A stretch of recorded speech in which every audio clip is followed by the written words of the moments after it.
So I'm in front of the CNN headquarters here in Georgia, and I have a message for them. You are fake news.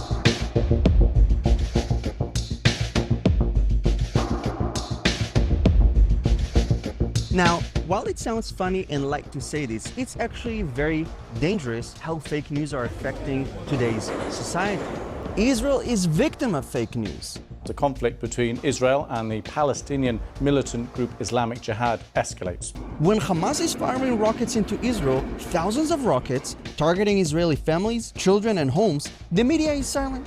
But when Israel is retaliating and striking terror targets in Gaza, they are first to report on it. When the Palestinian journalist Shireen Abu Akleh was tragically killed during clashes between Palestinian terrorists and Israeli soldiers, CNN was among the first to blame Israel without any proof, without any investigation. But when journalists were killed in Ukraine, they were only briefly mentioned. Why? Because they can't blame Israel. It's as simple as that. Decades ago, media outlets would report facts and what was happening on the ground, without any opinions or interpretations.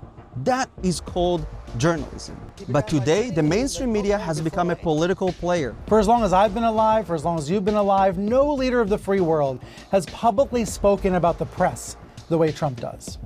It is poison. That takes sides and reports according to their political agenda.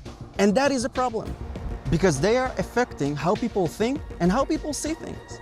Let me tell you something. If any media outlet refuses to call Antifa a terror group, or at least acknowledge the danger it poses on democracy, it is a lying media outlet. Because the media is supposed to be the watchdog of democracy, not a friend of politicians, not from the right and not from the left. And because of the role that the media is taking in orchestrating what people will think and how they will vote, we are seeing conservative leaders around the world being pushed out of power. It was Trump in America, it is Bolsonaro in Brazil, it is Orban in Hungary, Netanyahu in Israel, Kurz in Austria, and the list goes on. So I just want to encourage you to be aware of the sources you're getting your information from. And I hope that this video can shed some light on this issue.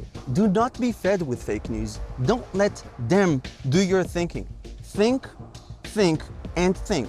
Decide. Don't let others decide for you.